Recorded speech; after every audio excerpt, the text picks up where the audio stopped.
My fiancé once told me, "Your family drama isn't my problem." At the time, I just nodded and let it slide. But when my younger brother needed help, I gave her the same exact words back. Then life threw her a curveball. Her sister got arrested, and I repeated that phrase word for word. Suddenly, I was the heartless one while she stood there begging me for help. I'm a 29-year-old guy, and I just need to get this off my chest because right now I'm apparently the villain in everyone's story. Truth is, I'm sleeping just fine at night. Claire, she's 27, and I have been together for 4 years, engaged for the last 6 months. She's big on boundaries, almost like it's a personal brand. Her go-to motto is, "Not my circus, not my monkeys." And honestly, I've always been okay with that because I'm a pretty independent guy myself. Now, my younger brother Gabriel, he's 24, hasn't exactly had the easiest run lately. It's not like he's battling addiction or anything scandalous. The guy's just been dealt a lousy hand. His company downsized and let him go, his girlfriend walked out on him, and then his landlord sold the building, giving everyone 30 days to get out. He was sinking fast. About 3 weeks ago, Gabriel finally called me. Turns out he'd been living out of his car for a week, too proud to ask for help sooner. He asked if he could crash on our couch for a month while he got back on his feet. He even had 2 job interviews already lined up. That night, I told Claire the whole situation, explained that Gabriel just needed a couch for a few weeks. Her answer? "Your family drama isn't my problem, Ethan. We've been over this. I don't do family bailouts." I told her, "He's not asking you for anything, just me letting him crash here for a bit." She came back with, "It's my space too." And honestly, if Gabriel had managed his life better, he wouldn't be in this mess. Poor planning on his part doesn't make it an emergency on mine. I just stared at her. He lost his job because of layoffs. That's not poor planning. Well, everyone should have 6 months of expenses saved. That's just basic adulting, she said without missing a beat. Not everyone has the luxury to save that much, I told her. She rolled her eyes. Look, I'm not trying to be mean, but I've worked too hard to build the life we have. I don't want it derailed by your brother's problems. If you really want to help him, get him a motel room or something. But he's not staying here. A motel for a month? That's thousands of dollars. Her response was simple. Then that's the cost of helping him. Your family, your problem, your money. Here's the kicker. Claire earns a solid salary as a marketing director. I make a decent living as an electrician. We keep our finances separate, split all the bills down the middle, and the apartment lease has both our names on it. I looked her dead in the eye and asked, "So you're actually making me choose between helping my brother and keeping the peace with you?" "I'm not making you choose anything," she said. "I'm just holding my boundary. Your family drama isn't my problem. And if you can't respect that, maybe we need to rethink whether we're even compatible." That stung. The idea she'd dangle our relationship over my head because my brother had nowhere to go. But I just smiled slightly and said, "Real calm. You're absolutely right. My family isn't your problem." She lit up, kissed my cheek and said, "I knew you'd understand. That's why I love you, you're so rational." Later, I called Gabriel. There was no way I was letting my little brother sleep in his car. I paid for 2 weeks at an extended stay motel, $1,400 out of my own savings.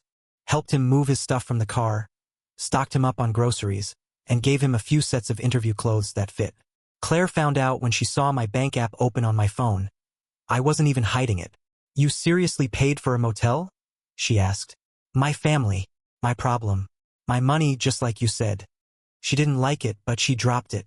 Gabriel nailed one of the interviews, started a new job the next week, and is now renting a room from a coworker. He's doing fine. And then things got interesting.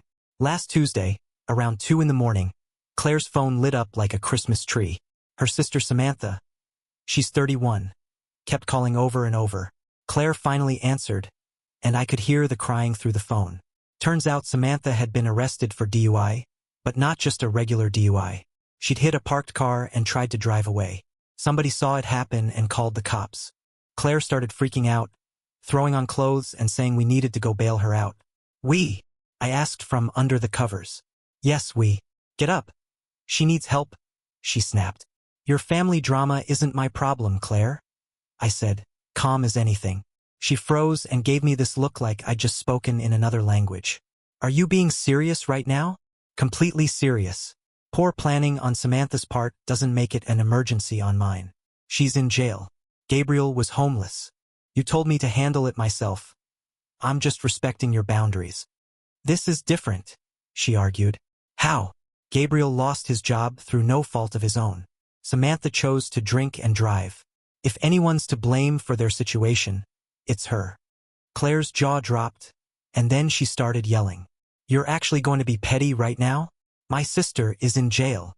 I'm not being petty. I'm being consistent. Your family. Your problem. Your money. Bail bondsman takes credit cards. She unleashed every insult she could think of, then stormed out. Came back at 8 in the morning, looking like she'd been run over. Bail was set at $15,000, so she had to front $1,500 to the bondsman. But that wasn't the end of it. Update 1. Since everyone wanted an update, here it is. The entitlement just leveled up. After the bail incident, Claire ignored me for 3 days straight. Then, Samantha's court date got set, and reality hit. She was going to need a lawyer. A DUI with property damage and fleeing the scene isn't something you just walk away from. So Thursday night, Claire got all sweet on me, made my favorite dinner, poured a nice bottle of wine. Babe, we need to talk about Samantha's situation, she started. Your family, your problem, remember? I said. Her expression tightened instantly. Ethan, this is serious. She could actually end up in prison. Then she needs to hire a lawyer, I said, matter of fact. Do you know how much a lawyer costs for this kind of case? At least 10 grand, and she doesn't have it. Sounds like her problem to me.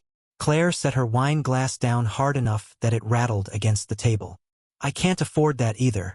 Not after what I had to put up for bail. Then maybe Samantha should have thought about the cost before getting behind the wheel drunk. Her eyes narrowed. You're being cruel. No, I told her. I'm just using your own logic. This is exactly what you told me about Gabriel. How is it cruel now? She softened her tone, trying a different angle. Look, I admit what I said about Gabriel was harsh, but this is different. Samantha could lose her job, her apartment. Everything. Gabriel did lose his job and apartment. I shot back. And he didn't even break the law. Can you stop bringing up Gabriel? She snapped. Can you stop being a hypocrite? I asked right back. That's when the fight got nasty. She accused me of holding a grudge, of being manipulative, of not caring about her family. I pulled out my phone and played the voice memo I'd made the night she threatened our engagement over Gabriel. Yeah, I recorded it. At the time, it felt like the smart move. Her own voice came out of the speaker. Your family drama isn't my problem. She lunged for my phone like she was going to delete it. I kept it out of her reach. That's a completely different context, she insisted. It's the same exact situation, I said. Except your sister actually committed a crime. The next day, I got a call from her parents, Victor and Marissa, who have always treated me like one of their own. Victor started, Ethan, we heard you're refusing to help with Samantha's legal trouble. I'm just applying Claire's own rule, I told him. Family drama stays in the family it belongs to. Marissa chimed in, but you're engaged, you're basically family already. Claire made it crystal clear when my brother was homeless that family problems are the individual's responsibility. I'm respecting her boundary. Victor went quiet. She refused to help Gabriel? Apparently Claire had skipped that part in her version of events. Gabriel was living in his car, I said. Claire told me it wasn't her problem, and even said we might need to rethink our engagement if I let him stay with us. Dead silence on the other end. Finally, we didn't know that. Ask her, I told them. They hung up. An hour later, Claire came home looking like a thunderstorm. You told my parents about Gabriel. They asked why I wouldn't help Samantha. So I told them the truth, that I'm following your rules. You're trying to turn them against me. I'm just telling it like it happened. If the truth makes you look bad, that's on you. Then, on Saturday, Samantha herself showed up at our place. She looked worn out, puffy eyes, messy hair, the kind of weight gain you get from stress eating. Ethan, she said, please, I know Claire was wrong about Gabriel, but I'm desperate. I could lose everything. You should have thought about that before getting behind the wheel drunk, I told her. I made one mistake. One mistake that could have killed somebody, I said. Gabriel's mistake was working for a company that downsized. Her voice cracked. You're really going to ruin my life over some petty grudge? I'm not ruining anything. You did that yourself when you drove drunk. And it's not a grudge. It's consistency. She started crying. Claire came out of the bedroom, pulled her into a hug, and gave me a look like I just kicked a puppy. You're heartless, Claire spat. No, I said. I'm exactly as heartless as you were 3 weeks ago. Same energy, just a different target.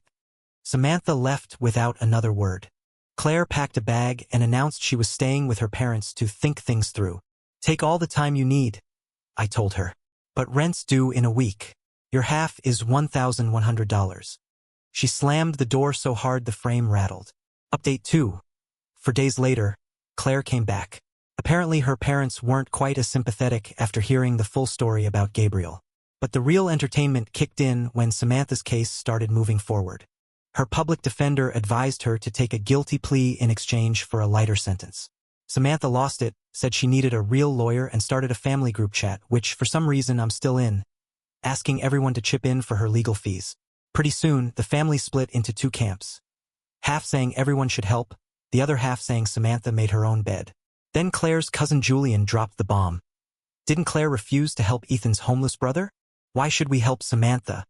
And just like that, the tea was spilled. Victor and Marissa had already told everyone at Sunday dinner what really happened with Gabriel, so now Claire was getting roasted in the group chat. Her aunt chimed in. So family only matters when it's your family? Gabriel was homeless and you said, not your problem. That's cold. Claire tried to backpedal. That was different, we have boundaries. Julian shot back. Boundaries for his family but not yours? That's not boundaries. That's just selfish. Then Samantha, in peak desperation, did something unbelievably stupid. She posted on social media asking for donations for her unfair legal situation, painting herself as a victim. It didn't go the way she hoped. Someone, and for the record, it wasn't me, left a comment with the actual police report. DUI, property damage, fleeing the scene. The whole thing blew up in her face. Her employer saw it and fired her for violating their social media policy and the morality clause in her contract. She worked at a nonprofit, so image mattered. That night, Claire came home in tears. Samantha lost her job, she said. Consequences, I replied. Looks like she's about to lose her apartment too, just like Gabriel did. Stop bringing up Gabriel, Claire snapped. Stop being a hypocrite. I shot back. That's when she lost it. Grabbed a plate and hurled it against the wall. It shattered into pieces. I calmly pulled out my phone and hit record. You're destroying my family, she yelled. Samantha destroyed herself, I told her. I'm just not volunteering to cushion the fall. I'll never forgive you for this. I stared at her. You threatened to end our engagement over my brother sleeping in his car. Forgiveness from you isn't exactly high on my wish list. Then came her big move, the ultimatum. Either you help Samantha, or we're done. I laughed. Not a bitter laugh. A genuine, can't believe you just said that laugh. Claire, we were done the moment you looked me in the eye and told me my homeless brother wasn't your problem. The only reason I stayed was to watch you live under your own rules. You stayed for revenge, she accused. I stayed because I pay half the rent and I don't break leases. But yeah, watching you squirm has been a bonus. She packed her things and officially moved out that night. Yesterday, Samantha finally took a plea deal. 6 months without a license, probation, community service, mandatory AA meetings, and about $5,000 in fines and restitution. No jail time. Honestly, she got lucky. Without a job and now with a DUI on her record. She's moving back in with Victor and Marissa, where Claire already lives. I kept the apartment. Gabriel moved in as my roommate the day Claire left. His job is going great, and he's been the best roommate I've ever had. Cleans up after himself, pays his share on time, and, best of all, doesn't tell me that family isn't important. This morning, Claire texted me, "You destroyed everything over petty revenge." I replied, "No, I applied your boundary consistently. Your family drama isn't my problem. Remember?" Her response was short, "I hate you." I sent back, "Your emotions aren't my problem either." Then I blocked her. Final update. Honestly, I wasn't planning to post again, but the ending was too good to keep to myself. After she left, Claire tried to rebuild her reputation. Not with me, that ship had sailed, but with everyone else. She started telling friends I was controlling, manipulative, and abusive, claiming I abandoned her in her time of need. Her mistake? She forgot about the voice recording. Her friend Lena texted me one afternoon, calling me trash for leaving Claire high and dry. I sent her the recording, Claire's own voice saying, "Your family drama isn't my problem." Lena's reply was just, "Oh." She didn't mention that part. Word got around. Claire's friend group split down the middle, half thought she got what she deserved, half stuck by her. That half got a lot smaller once people heard the full story. How she'd threatened our engagement over my homeless brother, then expected immediate help for her drunk driving sister. When the lease came up for renewal, I debated keeping the apartment. In the end, Gabriel and I decided to upgrade to a nicer 2-bedroom closer to his work. By then, he'd already been promoted, kid sharp when someone gives him a shot. On moving day, Claire showed up, still holding a cup of tea like it was some kind of peace offering. The lease wasn't officially up yet. "I want to talk about us," she said. "We can work through this." "There is no us," I told her. "I know I was wrong about Gabriel, but you were so cruel about Samantha. I treated Samantha exactly the way you taught me to treat family in crisis. If that's cruelty, what does that make you?" She started crying. "I loved you. You loved having me," I said. "Big difference. Someone who loves you doesn't threaten to leave when your brother's sleeping in his car. I was just trying to protect our space. And I was protecting my standards. Turns out they're higher than yours." She left her tea on the counter and walked out without another word. Last week, Victor called me. He wanted to apologize for everything and said I'd been right to stand my ground. Apparently, having both Claire and Samantha under one roof hasn't been the joy they imagined. He described Samantha as entitled, lazy, and constantly complaining about her unfair situation. "She keeps saying that if you'd helped her, none of this would have happened," he said, sounding exhausted. "If she hadn't driven drunk, none of this would have happened." I reminded him. "I know, we know. Claire still defends her, though." "They deserve each other," I said. Victor gave a sad little chuckle. "We liked you, Ethan. Wish things had been different." Things could have been different. Claire made sure they weren't. A mutual friend later told me Claire's back on dating apps. Her bio says she's looking for someone family-oriented with strong values. The irony made me laugh out loud. Meanwhile, Gabriel and I are thriving. He's dating someone great, saving money, and doing better than ever. We have dinner together most Sundays, just brothers catching up. Last week, he thanked me for having his back when no one else would. "Always," I told him. "That's what family does." Claire never got that. To her, family only mattered when it was hers. Her loss. And honestly, it really was. Looking back, she did me a favor. She showed me exactly who she was. Someone who preached boundaries, but only when they benefited her. Someone who saw my family as disposable and hers as untouchable. Someone who used ultimatums to control the relationship. The trash took itself out. Gabriel once asked me if I regretted how it all went down. I told him the truth. The only thing I regret is not seeing her true colors sooner. Could have saved myself the cost of an engagement ring, but watching her choke on her own standards, having her parents finally see her for who she is, worth every penny. Samantha's still stuck dealing with the fallout from her DUI. Claire's still single. Gabriel just landed another promotion. And me? I'm at peace.